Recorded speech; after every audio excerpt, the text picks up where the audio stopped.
Smith. I teach philosophy at the University of Dallas, an excellent liberal arts school in the Southwest. And this is the third of an 8-part series on sexual ethics. In the last couple classes, I have been covering natural law and the meaning of human sexuality. And today I'd like to take a slightly different branch. I'd like to talk about a new mode of moral reasoning, which isn't incompatible, and in fact I think is a part of natural law reasoning, and that's what's known as personalism, which is John Paul II's particular contribution to our understanding of ethics, and particularly sexual ethics. You could say that in the past, the teaching of the Catholic Church has been based almost strictly on what's known, as I've been explaining it, as natural law ethics and virtue-based ethics.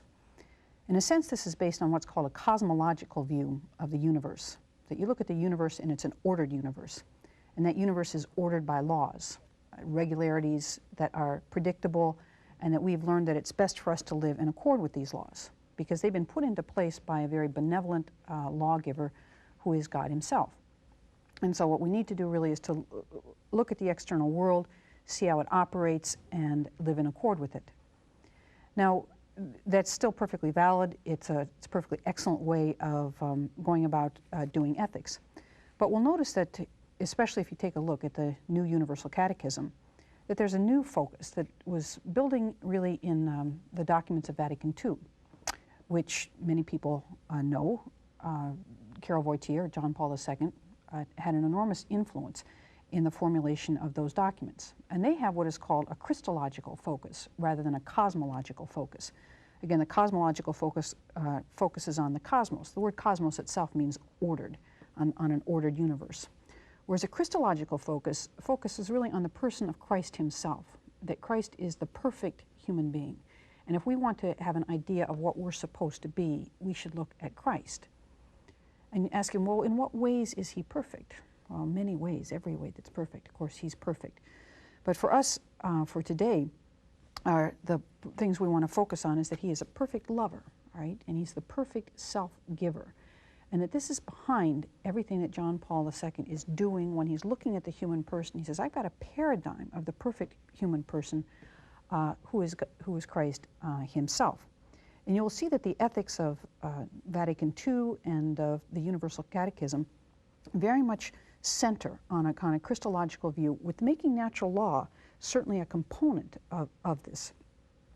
Again, what personalism helps us see is that when we're obeying the laws of God, we're not doing this just to please a lawgiver who has laid down these laws. It's not for his benefit that we're obeying these laws, but really these laws are for our benefit, right? That when we obey the laws of God, we're the ones who will prosper. We're the ones who will benefit from this. So today we're going to look at a mode of doing philosophy which is known, again, as personalism. I think it's perfectly compatible with natural law because you're looking at the human person and you're asking, what is the human person? How should the human person be treated? How should the human person act? So the first thing to ask really is, what is a person? What does it mean to say that human beings are person? Dogs aren't person, cats aren't persons. What does it mean to say that human being is a person? Well, John Paul II actually uses a phrase that we find in the philosopher Kant. And again, although I'm talking about a Christological point of view, the book I'm working with today, Karol Wojtyła's Love and Responsibility, is a philosophic work. And he uses philosophic principles in this work and makes virtually very little, at least, reference to Scripture. Every once in a while he'll find a commandment or some phrase from Scripture that summarizes perfectly what he wants to say. But again, his analysis here is what is known as a phenomenological analysis. He looks at the phenomena itself. And he uses Kant. He uses Kant to begin with, and he says that the human person is an end in himself, right? An end in himself. And you say, well, what does that mean? Well, there's two things that something can be in this perspective. One is an instrument, right? That things have an instrumental value. Other things don't have an instrumental value. They have an intrinsic worth. There's something that's valuable in and of themselves. Now, when we talk about, you talk about a tree have an instrumental value. You chop it down, you make a desk out of it, you make chairs out of it. Even a dog and a cat are really of instrumental value. They are for our benefit. They amuse us, they keep us company, they give us something to love. Now, you might say, well, it seems unfair to talk about a cat or a dog being an instrument, and it does in a sense. I mean, they're very valuable, and you can really have a great deal of an affection for an animal. But you know, if it came down to it, if you ever had to choose between your most beloved pet, again, and your child, there'd be no question. You wouldn't hesitate. If we had to chop down the most beautiful, the longest living tree in the world to save a child, we would do so in a minute. And we would do so because the human being has intrinsic worth, has infinite value. Again, a human soul is something that is going to last for an eternity. The tree won't last for an eternity. The tree can last for centuries, but it can't last for an eternity. It has a temporal worth, the same with a dog and a cat. And so we know that if we have to sacrifice one for another, we're going to sacrifice what is temporal for what is eternal. So each human being has this eternal value. Where do they get it? Again, where do we get it? Why can we say that about human beings? Why do we say we have this intrinsic worth, this eternal value? Well, what we see is that, again, we are persons. And we talk about the Trinity as being three persons: the Father, the Son, and the Holy Spirit. Each one is a person. Now, what it means to be a person, again, is to be free, meaning you are not determined by laws in your being that instinctually make you do what you do. We do have instincts, we do have laws in our being, but again, we can freely choose to go with those, or we can freely choose to resist those. So we're not simply programmed, we are self-determining. We make ourselves be what we are. Again, a dog or a cat doesn't decide to be kind or generous or loving. They're trained to be so, but they don't make choices that will determine their character, right? Whereas a human being does make choices that determines his or her character. We are also capable of grasping what is true. We're capable of knowing something that is eternal and lasting, unlike, again, cats or dogs or anything else. We can appreciate a beautiful painting. We can appreciate a beautiful song. We can appreciate beautiful music, which we have no evidence that anything else can. And this puts us on a transcendental level, a level of things that are eternal, lasting, and true. And this is what makes us persons. This is why we can't be treated as instruments, because we're not for the sake of something else. We are for our own selves, okay? We are ends in ourselves. Now, John Paul II makes this truth about the human person as the absolute fundamental basis of his ethics. And then he asks, well, what is the right way to respond to a human person? First, he tells us the way it's not right to respond, which is, again, to use a human person. We are not to be used. We are not instrumental. We don't have instrumental value. We have intrinsic value. And so you can't use other people. You may feel like that at a time. You may feel like you want to use your husband just to run your errands for you. You may want to use your wife just to make your meals for you and to provide sex for you. But if you're not respecting your husband as a person or your wife as a person, you're treating them as they ought not to be treated. Even store clerks, all right? You should not use them simply in an instrumental value. Here's a human person standing in front of you who has a whole rich emotive life, who has a whole rich intellectual life of some kind, and there's no reason that you should just sort of snap at this person and expect them to do what you want, like you would your car or your washing machine. You are interacting with a human person. So John Paul II spends quite an intensive amount of time speaking about what our tendency to use each other's and how that is absolutely inappropriate. Again, that human beings are not to be used but ever to be respected, and to be respected as ends in themselves. As a matter of fact, John Paul II goes further than that. And he talks about he says that the only proper response to the human person, the only proper response to the human person is to love the human person. That's the only proper way to treat someone else. Now let me read a passage here where he makes this point. And he's talking about the commandment in the New Testament that says that we must love our neighbors. Again, he'll make reference to Scripture now and then, but again, not so much as authority as an instance of what it is that he's talking about. He says the commandment laid down in the New Testament demands from man love for others, for his neighbors. In the fullest sense, then, love for persons. For God, whom the commandment to love names first, is the most perfect personal being. We're told to both love God and our neighbors. He said God is the most perfect being, so he deserves love first and foremost. He goes on to say the whole world of created persons derives its distinctness from and its natural superiority over the world of things, that is, non-persons, from a very particular resemblance to God.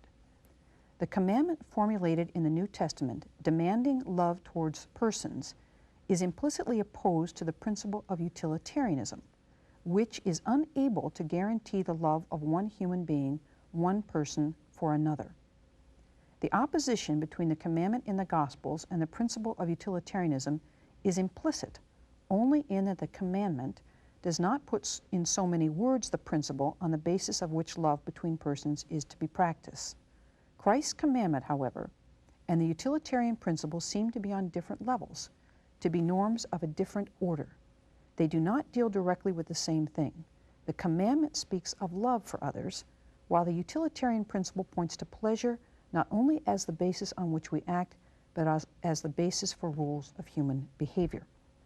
Again, we see a switch here between what we saw in the first session, where we talked about utilitarianism and hedonism and emotivism, and the whole notion that we're supposed to be seeking pleasure in life, and that we can use other things for our pleasure. We want our VCRs, we want our beautiful cars, we want our beautiful women and our beautiful men for pleasure.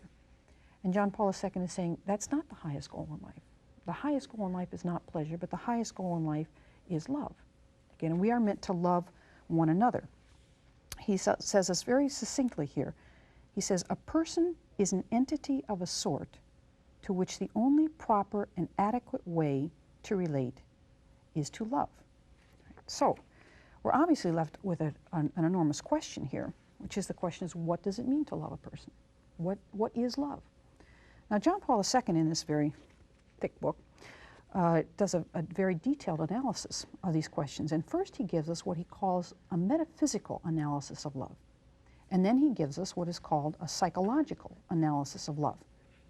And I'm going to cover both of these analyses of love in a fairly sketchy fashion, just to sketch out the steps that he takes. But again, I highly recommend a reading and a rereading and a rereading of this text. It's wonderfully rich, and it's unlikely that anyone would catch what he's saying the first time through. But this metaphysical analysis of love, some people are frightened by the word metaphysics, right? But metaphysics means that you're trying to get at the very being of something. You're trying to get at its very essence. Again, you're trying to, at this instance, try to work out a kind of definition, but not just a dry one-sentence formulaic definition of an entity, but try to, try to get a picture of it, a portrait of it, seeing it in the fullness of its being. And he's trying to figure out for us, what is love? And what does it mean to love another person? What should our response be to this person? What should the way we behave to this person be if we love another person? And he talks about several different, you might call elements of love, several different, you might even call them stages of love, but these are, what he's going to talk about here are different, I would say, stages or parts or kinds of love. He talks about, let's see how many I have here, 7 different words or concepts or realities he's going to be analyzing. He talks about attraction, he talks about desire, he talks about goodwill, he talks about reciprocity, he talks about sympathy, friendship, and then finally betrothed love. Now, the first element, he says, in love really is attraction, right? That there has to be something, well, again, if this could be a thing, or even better, of course, a person, something that attracts you. You see something in this person or in this entity that you find a value. It's good. It's something that draws you to it, right? That's the first thing. And then, but all love begins with some sort of attraction towards an entity, either a thing or a person. Now he says, the next stage that it might stop there. You might just find something attractive. We find it all the time. We walk through stores, department stores, we find many things attractive. We don't stop. You go to a party, you find many people attractive, but you don't talk to all of them, right? But then all of a sudden you have what he calls a desire, right? Not just an attraction, but a desire. And a desire means, in some sense, you want to possess this. Maybe just in a momentary fashion. You want to stop and you want to look at it, right? Not only are you attracted, not only does it catch your eye, not only does it draw you as some sort of value, but you want to move towards it. You have this yearning or longing, in some sense, to go after this thing that you find attractive. So again, in a store you may stop and look at something. In a museum you stop and look at something. At a party You say, I'm going to go over and introduce myself to that person. That person has something about him or her that seems attractive to me. So you move in that direction. You go over there and you chat. Now, it depends on what sort of pursuit you're on, but let's say that you are in a pursuit of possibly true love. So in some sense, you want to get to know this person. And again, it could be a thing. You want to get to know this, you pick up a book, it attracts you. You look at it. You've got more than attraction. Now you've got some sort of desire. You may quickly lose interest. You may quickly say, no, this isn't for me. You may quickly find out that this person has other characteristics than the one that immediately drew you. And you'll say, well, I don't see any point really to pursue this any further. But what he's also saying is this with this desire that you have, this wanting to sort of have another person, is that you should also be thinking about, in a sense, what is best. What is best for this person? What is best for you? Is it a good idea to pursue this? Is it a good idea to pursue this relationship? Now you might find out, suppose you are a single person and you're looking possibly for someone to date and ultimately someone to marry, and you were talking to this person, you find out this person is engaged to someone else, maybe married to someone else. Well, all of a sudden your attraction, your desire are what we call dampened, all right? You say, oh, there's no possibilities here. I should, in a certain sense, step back. I should squash this desire to some extent. But at any rate, you shouldn't just desire to possess this person. One of the reasons you would step back is you would say, well, it's not good for this person. It's not good for this person or for me to continue in this relationship, or even to try to build a relationship. We don't have one yet. But you may find at any point in a relationship, not only that you should be pursuing because you want to possess this person, but you should always be asking what is good. What is good for this person and what is good for myself? And this is what John Paul II calls the stage of goodwill, where you're looking out for the good of this person. At some point you might say, I'd certainly like to possess this person, but I don't think it would be good for her or good for him. You might even think I could win him or her over. But say a young man might meet a young woman who has certain goals in her life, and he says, I don't fit into that picture. It wouldn't be good for me to derail her from what it is that she wants to do. Or a young woman might discover, she says, I don't think I'd make a good wife for this man. He has certain ambitions and goals that I can't see myself fitting into. So out of goodwill, out of a concern for the other, you might decide to step back, right? But anyway, you have to move through these different stages. All of these are parts of love. Love requires attraction, love requires desire, and love requires goodwill, the thinking of what would be good for this person. Now again, you might think of this scenario again, you're at a party. You've been attracted, you have a desire, you go over, and you discover that this person is available, and you think, well, it wouldn't be harmful for this person for me to invite her to dinner or a movie. I think I'll do that. Because now you're looking not only for a one-sided relationship. Up to this point, it more or less has been. You're attracted, you have a desire, you have no idea that this person might also be attracted to you. But obviously love can't go forward unless there is what is called reciprocity, right? That the two of you then create a relationship with each other, that you want your love to be returned. You want that person to find you attractive, you want that person to desire you, you want that person to be concerned about to have goodwill for you, and now you're entering into what he calls a reciprocal relationship, where you're discovering each other, right? You're discovering something to build together. And he says one of the most important parts of this reciprocity is what he calls sympathy, right? That you're entering into a sympathetic relationship with another. Again, this is very important. Again, I talked very quickly at the beginning of the difference between using someone and the difference between respecting and loving someone.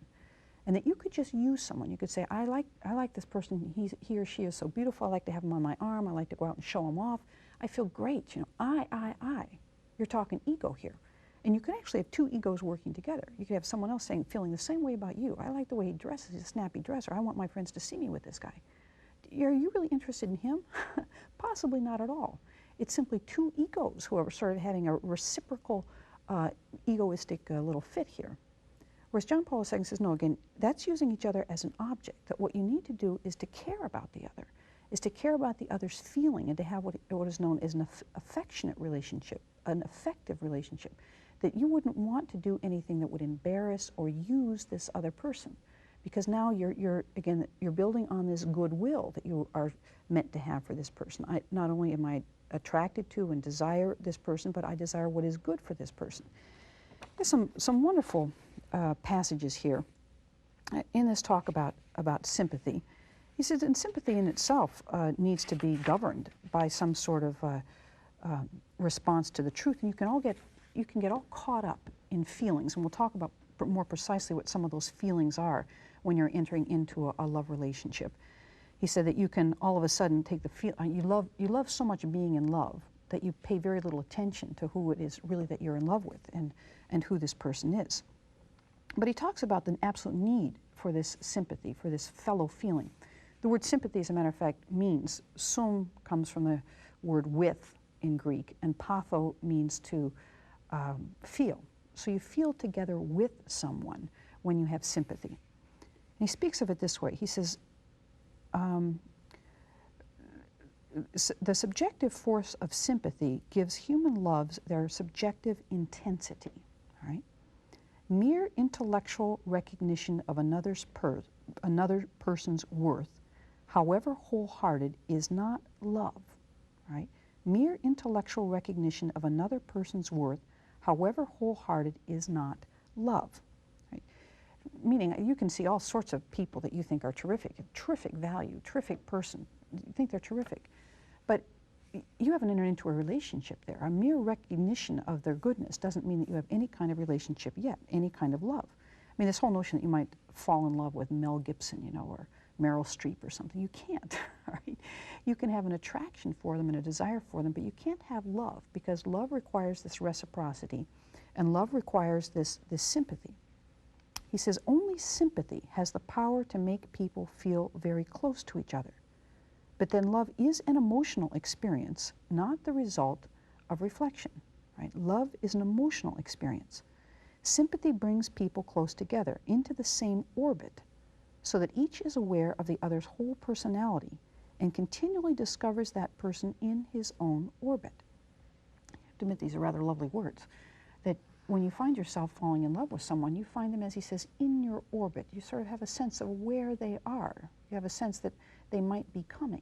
You have a sense of what they might be feeling, how their day is going to be. You found out what their day is going to be tomorrow, and you're fearing with them if they've got something fearful going on. You're rejoicing with them if there's something rejoicing going on. You're feeling with that person. Calls this sympathy. He says, precisely for this reason, sympathy is that very important thing, the empirical and palpable manifestation of love between man and woman. It is thanks to sympathy that they are aware of their mutual love, and without sympathy, they somehow lose their love and are left feeling once more that they are in a vacuum. And as soon as sympathy breaks down, they usually feel that love has also come to an end. Now, he doesn't think that love has to come to an end if sympathy fails, but you can rebuild the sympathy, and love means a kind of commitment that goes beyond the sympathy. But that sympathy is a very integral part of loving, and you want to keep it there, and if it goes, you want to bring it back. All right, this notion of feeling with another person, that it's mutual, and it's the word that we would use often for this is connectedness. I feel connected. He says here, if you lose the sense of sympathy, he says you feel once more that you are left in a vacuum, right? That when you're not in love, you can often feel as if you're so alone, and you're in a vacuum, and you're not connected to anyone. And it doesn't necessarily have to be romantic love here. We're talking about romantic love because we're talking about sexuality. But the connectedness, obviously, you can feel to your sister, to your best friend, to your parents, that we don't need to only talk about romantic love here, but he's building in that direction. But the sympathy that you have in love is that you have for anyone you love, whether you, certainly you can think of it for a love of a child, the same set of feelings. So if you have a boyfriend or a spouse who has a big presentation at work tomorrow, you might feel entirely for that person. You would feel the same way for your child that you loved, or your sister who you loved, or your parent who you loved who was going to be doing something, or a friend. But this sympathy is absolutely crucial for a love relationship. He says the next kind of love that he wants to talk about after sympathy really is friendship, right? And that friendship, again, builds upon this sympathy. And it really builds upon a sense of not only do I want what is good for you and you want what is good for me, but now we talk about we, right? We want what is good for each other.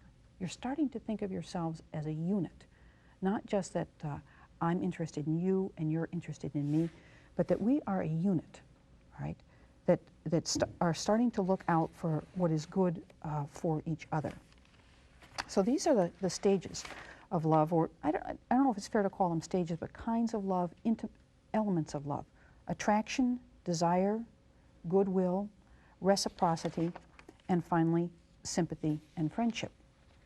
Now, the kind of love, though, that he's moving towards in this book, as I've mentioned, is, I call it romantic love, but we want to even go beyond romantic love. We want to go to what he calls betrothed love, which is really the fundamental of conjugal love, the love that really belongs within marriage.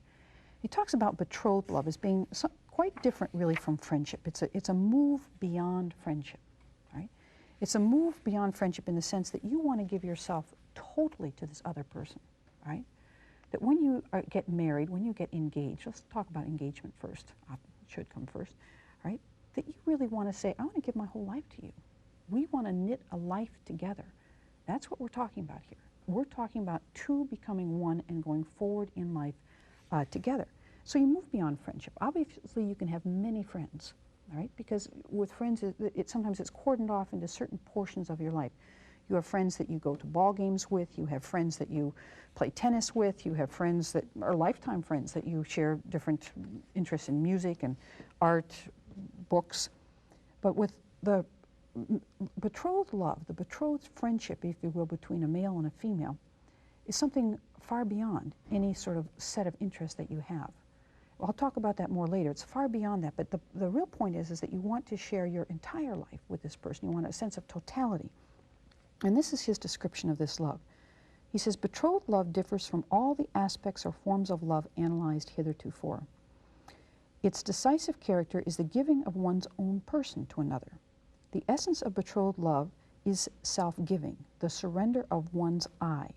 This is something different from and more than attraction, desire, or even goodwill. These are all ways by which one person goes out towards another, but none of them can take him as far as in his quest for the good of the other as does betrothed love.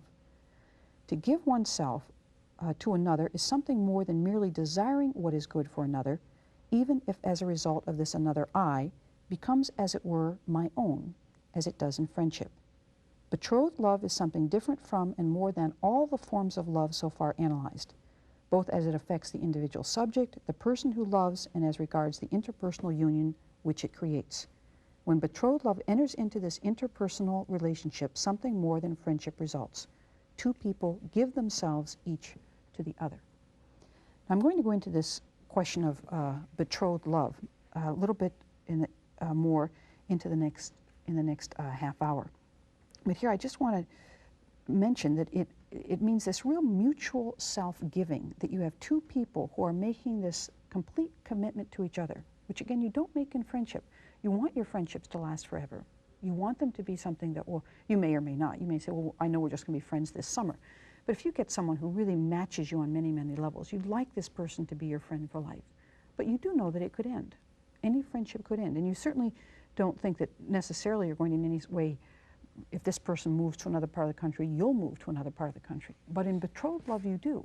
Where you go, I'll go, right? Because you have completely knit your life together with this other person.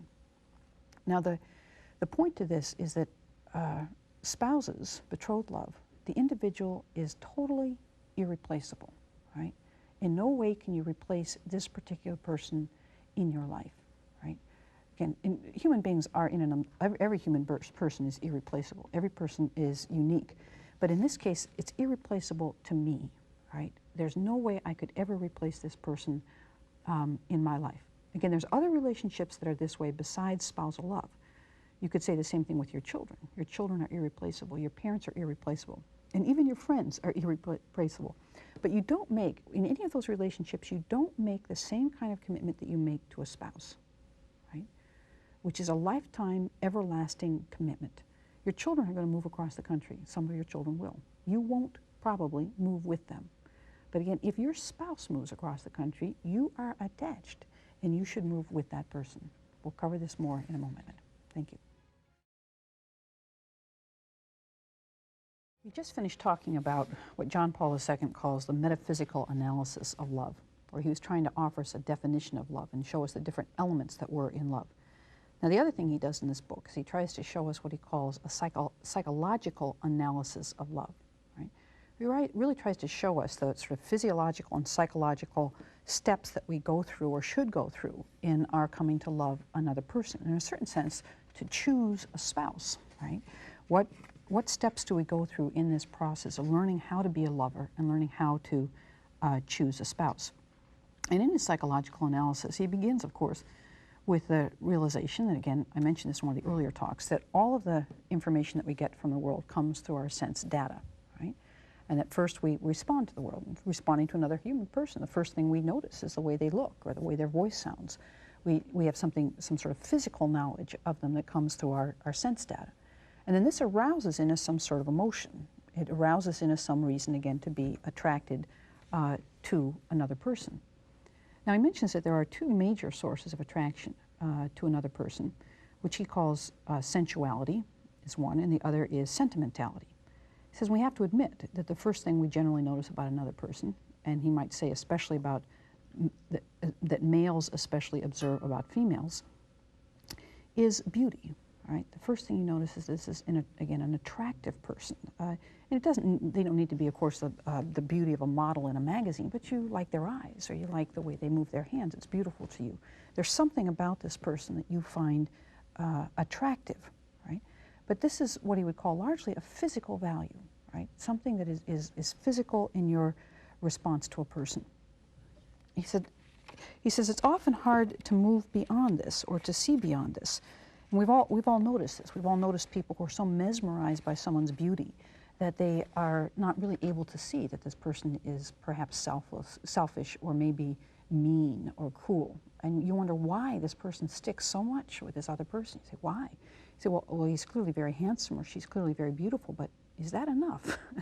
And some people aren't really able to move beyond that beauty until years later that wears off, and then the relationship, of course, will dissolve. But John Paul II, of course, is not saying you shouldn't be attracted by beauty. He calls this actually a raw material of love. He says this, he says, sensuality by itself is not love and may very easily become its opposite. At the same time, we must recognize that when man and woman come together, sensuality, as the natural reaction to a person of the other sex, is a sort of raw material for true conjugal love. I guess we would speak about this as chemistry between two people. It's not yet love, but he says it's the raw material for love. You notice this is a person, again, that you want to talk to, you want to get to know. He says, by itself, however, it most certainly does not play that role. The yearning for a sexual value connected with the body as an object of use demands integration. It must become an integral part of a fully formed and mature attitude to the person, or else it is certainly not love. A current of love, as desire does, it is true, runs through sensuality. But if it is not supplemented by other nobler elements of love, those of which we spoke in part 1 of this chapter, it remains desire and nothing more. Then it is certainly, quite certainly not love. Sensuality must then be open to the other nobler elements of love. So I said that this is the starting point. Again, it's a raw material, that you have this kind of chemistry between two people. But as we see in the soap operas and we see in movies, that this chemistry seems to lead people immediately to jump into bed with each other. And John Paul II would say that you're short-circuiting your whole growth in love if you do that. You have not yet gotten to know this other individual as a person. All you know is that this person is physically attractive to you. And he says there's another raw material or first element of love, which he calls sentimentality. And this is more, instead of just an emotional value, it's, instead of just a physical value, it's an emotional value. He says this is, for instance, if you again see a woman who stands in a certain way or moves her hands in a certain way, you might think that she is just the picture of femininity. Or a woman might, of course, do this to a man, that he is just, he's pure masculinity. He has all the virtues of being a male that she desires. And what he talks about here is really that there's he says that men and women tend more towards one or to another. that women tend towards sentimentality and men tend towards sensuality, that men tend to be attracted to women for their physical attributes and women tend to be attracted to men for something that they might consider their emotional attributes. He talks about it in this way. He says, in this respect, there seems as a rule to be a marked difference between woman and man. It is pretty generally recognized that woman is by nature more sentimental and man more sensual. We have indicated already one trait which is symptomatic of sensuality: apprehension of sexual value residing in the body as a possible object of enjoyment. Now, this form of sensuality is more readily awakened in the man, more readily crystallizes in his consciousness and in his attitude. The very structure of the male psyche and personality is such that it is more readily compelled to disclose and objectivize the hidden significance of love for a person of the other sex. This goes with the relatively more active role of the male in such love and also imposes a responsibility on him. Whereas in the woman, sensuality is, as it were, covert and concealed by sentimentality. For this reason, she is by nature more inclined to go on seeing as a manifestation of affection what a man already clearly realizes to be the effect of sensuality and the desire for enjoyment. There exists then, as we see, a certain psychological divergence between man and woman in the manner of their participation in love. The woman appears more passive, although in a different way she is more active. In any case, her role and her responsibility will be different from the role and the responsibility of the male. Right? He's claiming here that in a sense what the male needs to do is to, again, control his sensuality and in one sense become more sentimental, to look for the feelings of the woman, the characteristics of the woman, to be moved to an emotive level. And the responsibility of the woman is to realize that behind her sentimentality, behind her attachment to emotions, is really a sensuality. To realize that there is something sexual going on here. It's not just something that is on an emotional level. And if the two of them realize these different tendencies of their psyches, the different tendencies of their being male or female, they will, again, be prepared to build a better relationship for one another. He says some interesting things here about sentimentality that I think are worth drawing out. He says, in the eyes of a person sentimentally committed to another person, the value of the beloved object grows enormously, as a rule, out of all proportion to his or her real value. Sentimental love influences imagination and memory and is influenced by them in turn. This perhaps explains the fact that a variety of values are bestowed upon the object of love, which he or she does not necessarily possess in reality. These are ideal values, not real ones. They dwell in the mind of a sentimentally committed person, often after sentimental love has summoned them up from their hiding place in the unconscious into the field of consciousness. Sentiment is fruitful within the subject, since it is the subject's wish, desire, dream that these various values should be found in the object of his love. Sentiment calls them all into being and endows that person with them so as to make the emotional commitment still fuller. He calls this the idealization of the object of love. He says it's well known, and we've seen it all the time. A young man will fall into love with a woman because she has blue eyes and blonde hair and think that she must therefore be generous, kind, committed, loyal, etc. Finds out that perhaps she's very few of these. A young woman may see a man and think because of his strong jaw he's courageous and strong and wonderful, and then later find out that he's selfish and egotistical. It may take a while to find these things out if you're excessively sentimental, because you will endow this beloved object with all the perfections that you think the beloved object should have. Because really, I think what we're seeing, and he talks about this somewhat later, maybe we'll move to it quickly here, he has this whole notion that there's something divine in the beloved, right? And you see something that, and beauty is a divine thing. So when you see something beautiful, again, and we're not talking necessarily about someone who would be so beautiful as to be a movie star, but some quality, some characteristic, could be physical, could be affective, that you think is beautiful, you have touched something that's divine. And so then you bestow in your imagination all these other qualities on the person. And what John Paul II says is, in order, again, to have a true love, is that you have to truly know this person, right? You can't love a fantasy, right? That's all you're really loving, and you're not loving a person. That you really need to get to know the person to whom you're attracted. The physical attraction isn't enough. The sentimental attraction isn't enough. You really need to get to know this person. He says you really must learn to integrate love. He said you must learn to make it a part of a whole picture, right? And that whole picture is the person. And he talks about the necessity for this integration in this way. He says, a salient feature of sexual love is its great intensity, which indirectly testifies to the force of the sexual instinct and its importance in human life. This intense concentration of vital and psychic forces so powerfully absorbs the consciousness that other experiences sometimes seem to pale and to lose their importance in comparison with sexual love. Again, we can see this all the time.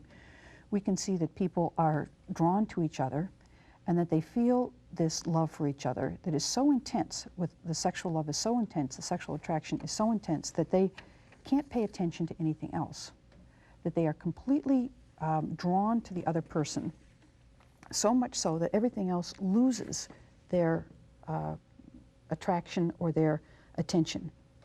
He says you only have to look closely at people under the spell of sexual love to convince yourself of this. Plato's thinking on the power of eros is forever being confirmed. If sexual love can be thought of as a situation internal to a person, it is psychologically an intensely pleasurable situation. A man finds in it a concentration of energies which he did not know that he possessed before this experience. For this reason, the experience is for him associated with pleasure, with the joy of existing, of living and acting, even if from time to time discomfort, sadness, or depression break in on it. These are the salient characteristics of love in its subjective aspect, and it is in this form that it always constitutes a concrete situation internal to a human being, unique and unrepeatable. At the same time, however, it aims not only at integration within the person, but at integration between persons. The Latin word integer means whole, so that integration means making whole, the endeavor to achieve wholeness and completeness. The process of integrating love relies on the primary elements of the human spirit, freedom and truth. Right? So what he's saying here is that if you're going to truly love another person, you are going to have to make sure that you are free and that she is free and that you are living in the truth in order to be in love with this person. Now, he says a really free commitment of the will is possible only on the basis of truth. He says every situation has its own psychological truth. Sensual desire has one truth, emotional commitment another. Right? And what he's saying here again is that because of our sexual attraction to another person or our sentimental attachment to another person, we may not be seeing the truth. And we really have to work very hard in order to see the truth about another person, to know whether this person that we are pursuing, that we're falling in love with, we very easily can, again, mistake a sexual attraction or a sentimental attachment as being love. Whether this really is a choice that we want to make, whether it really is this person to whom we want to make the kind of commitment that betrothed love makes, right? Are we just being deceived? Are we deceiving ourselves by the physical attraction of this other person or the sentimental attachment that we have to this other person? So he wants to talk about how is it that you can know? How is it that you can know that this is the person to whom you should make a commitment? Now,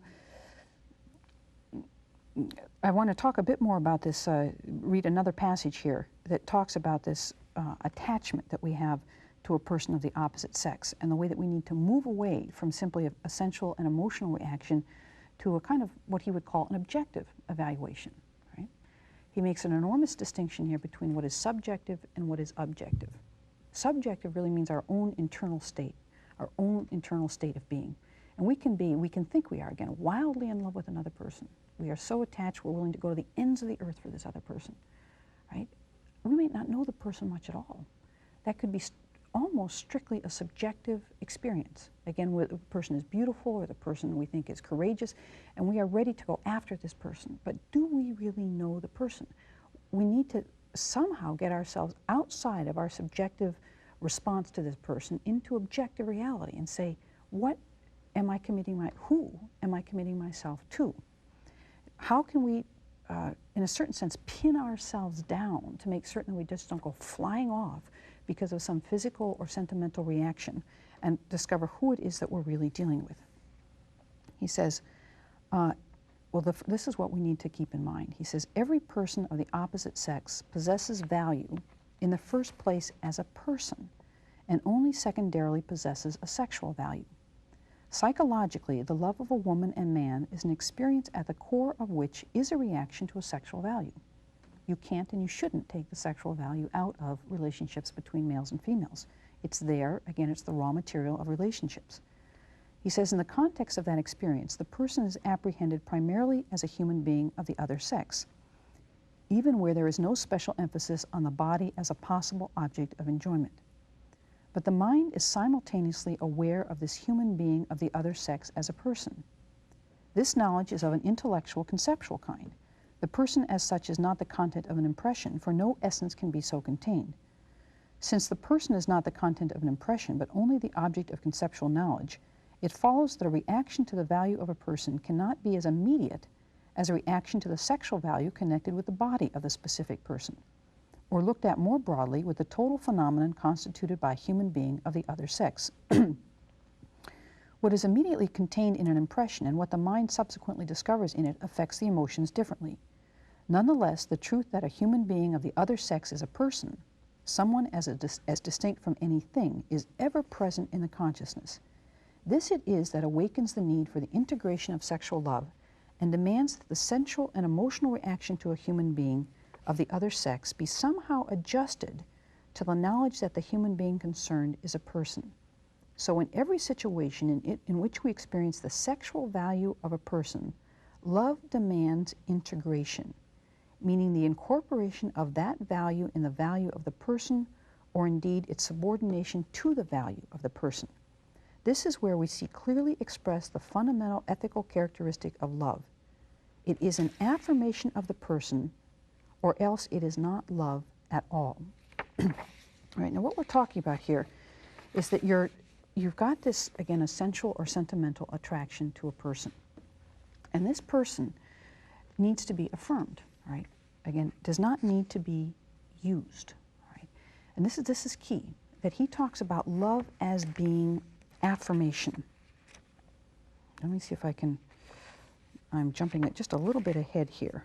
Well, it's not jumping out at me. I'm sure I'll come up with it as I go along. This affirmation of a person, I've seen this when I watch my students who are courting. I recently watched a young man and a young woman who fell in love very quickly. I think they said they nearly got engaged after about, well, I shouldn't scandalize people. I think it was something like 3 weeks, right? They were both more mature students. They were in their later 20s. But so obviously their sentimentality and their sexuality really kicked into gear, right? And they were very taken with each other. You could just see this, again, they were in each other's orbit. And when they're away from each other, you can tell that they are still in each other's orbit. But there has been, they've just recently married, but there was, throughout their whole relationship, this desire to treat each other with respect. And they were very attached to what is known as the virtue of chastity, right? That they wanted to integrate the sexual and sentimental attachment that they had to each other with a respect for the other person. And this really does mean that one needs to have control over one's sexual desires, right?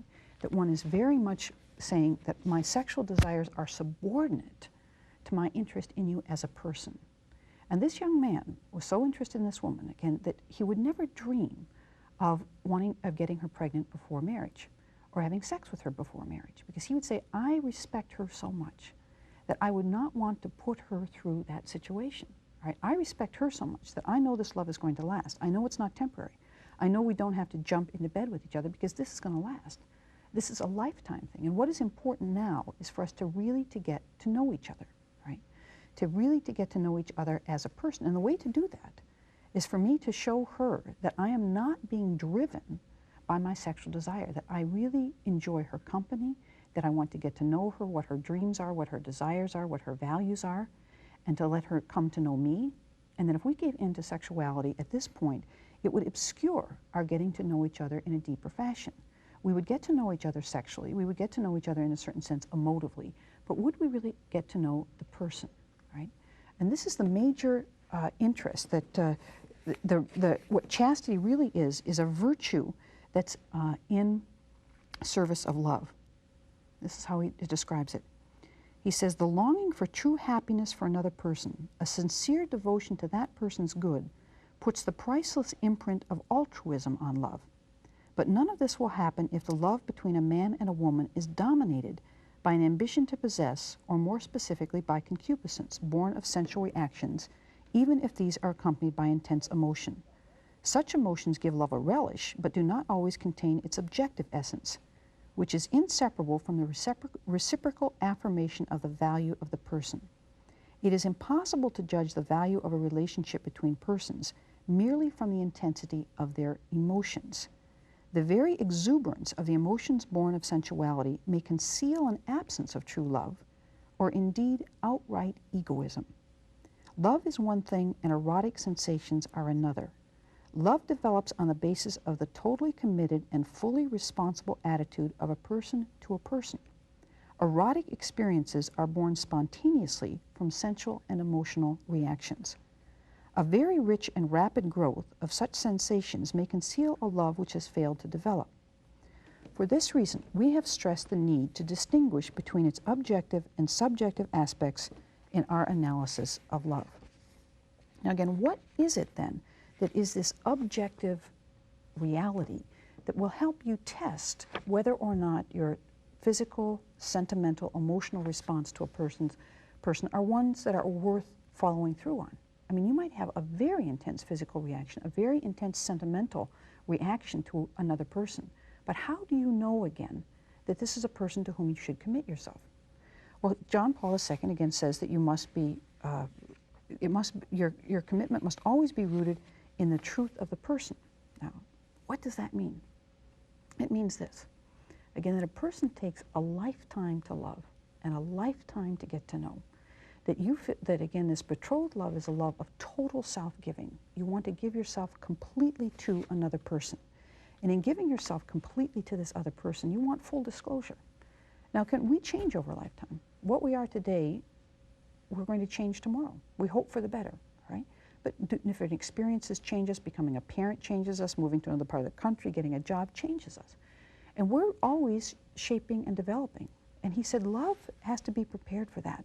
But love has to be prepared then for this whole lifetime of getting to know another person. So the first thing always to ask oneself is that, can I see myself spending my lifetime with this person?